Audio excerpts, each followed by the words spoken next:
He demonstrated a love for education at an early age, starting medical school at the University of Nigeria. He then forged his way to the United States, earning a master's in public health at the University of Pittsburgh and a master's in business administration from Carnegie Mellon University. And now we are fortunate enough to have him as a professor at UC Davis. Wow.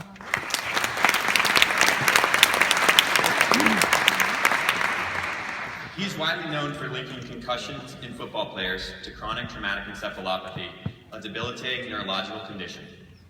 Despite the enormous backlash and pressure to retract his work, Dr. Omalu stood by his findings. You may recognize his work from the movie Concussion, starring Will Smith. He's a dynamic and inspirational educator, and we are pleased to give him a warm welcome.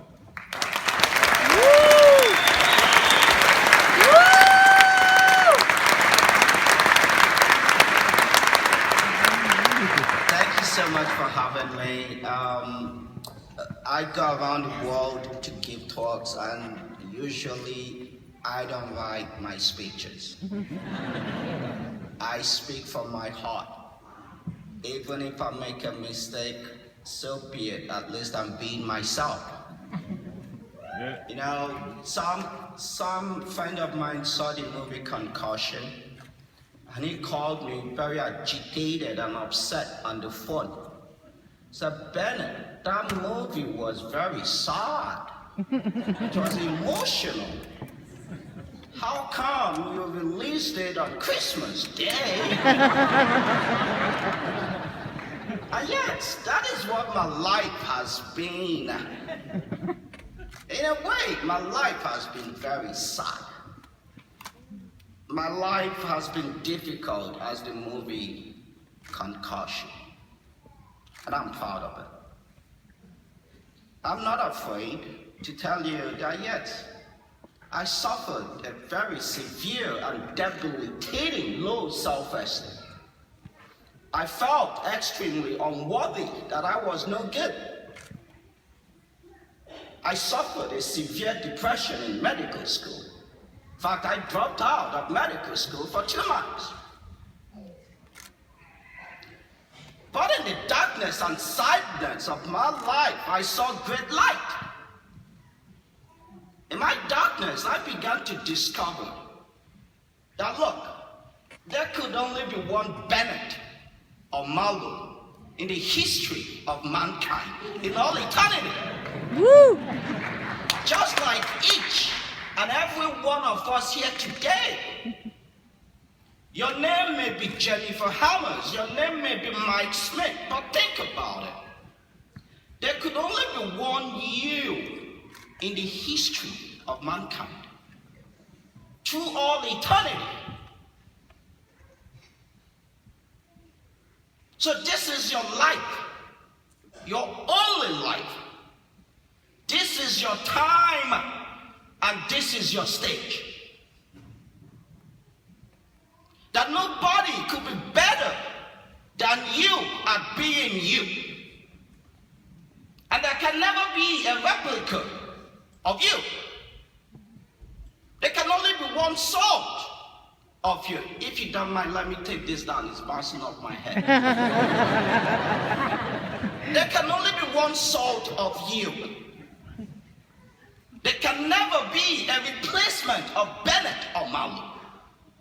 So it is my life to live. It is your life to live. Nobody can live your life better than you.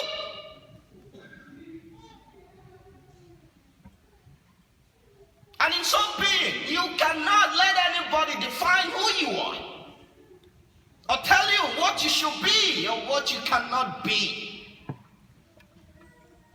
You have everything within you to be who you were born to be, to live your life's purpose. And the best thing you could do for yourself and for humanity is to be yourself. Because if you deny yourself of being yourself, you're also denying humanity of yourself. And there can never be a replacement. And that is what I come to share with you today, my colleagues, Chancellor, Dean, graduating students. I spent many days and weeks with Will Smith while we were producing the movie. A very intelligent guy, smart guy. And the day I was showing him how to examine a slide on a microscope, there was nobody around. He whispered to me quietly, "But Bennett, how can you be yourself? How can he, Will Smith, be himself?" The next day I took him to see an autopsy with me. And he saw a body and said, "Oh, is this it? Is this what our lives turn out to be? Just a body on an autopsy table?" I said to him, "Yes, Will."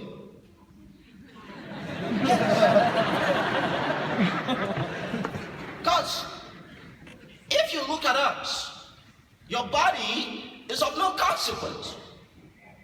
There is a spirit that lives within you. And to be yourself, you must identify with that spirit. Celebrate that spirit. Rejoice with that spirit. Manifest that spirit. And know that there is a salt of you. If salt was to lose its taste, what is salt? What could replace salt? Same applies to you.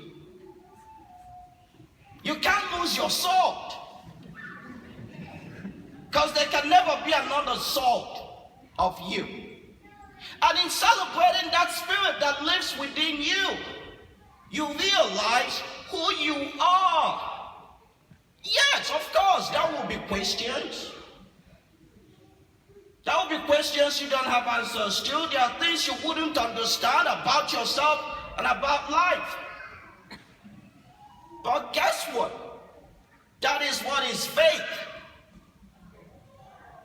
Faith in yourself, in who you are, celebrating who you are, in spite of the answers, in spite of the questions, in spite of my low self-esteem, in spite of my depression. I am who I am. And same applies to each and every one of us, especially the graduating class. Be yourself. It doesn't matter what other people think about you. Even if you're a loser, at least you're being yourself.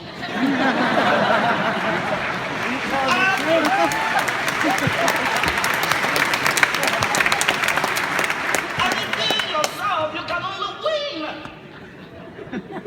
You can only win in being yourself. Look at what one autopsy did. I did an autopsy on Mike Webster. I discovered a disease. That day in the office, everybody in the office said I shouldn't do the autopsy. But remember, I shouldn't let someone else tell me what to do with myself. And I said, no, I will do the autopsy. Because after all is said and done, my brothers and sisters, there are people who would come and go in your life. Your father, your mother, your brothers, your sisters, your professors, your girlfriends, your boyfriends.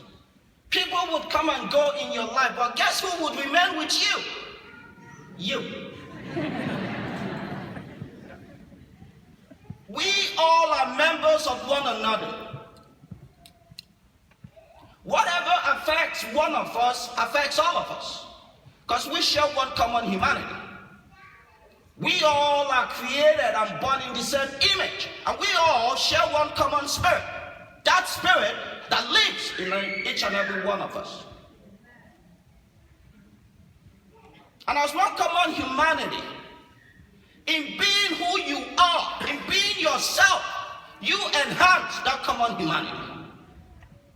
And that was what I did on September 28, 2002. I was being myself in doing Mike Webster's autopsy, celebrating my common humanity with Mike Webster.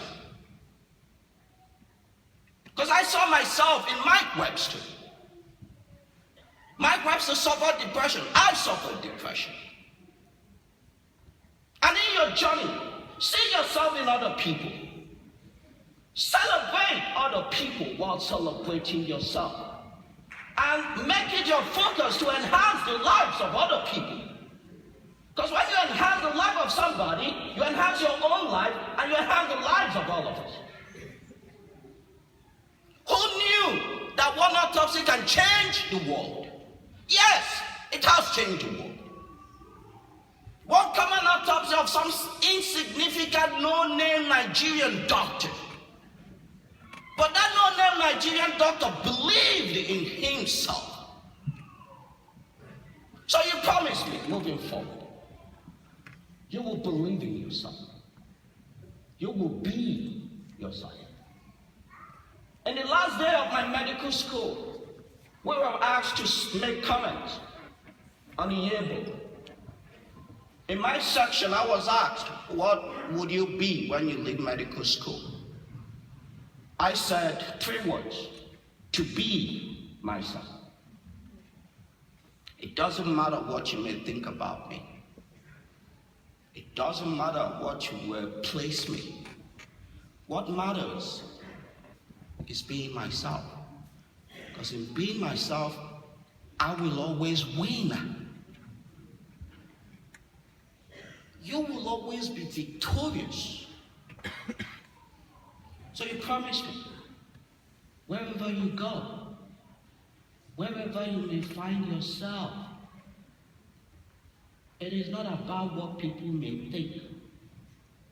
Do not live your life at the mercy of another man's conscience. Live your life at the mercy of your own conscience. While celebrating that common humanity we share, you will change the world. I guarantee you that. Thank you so much.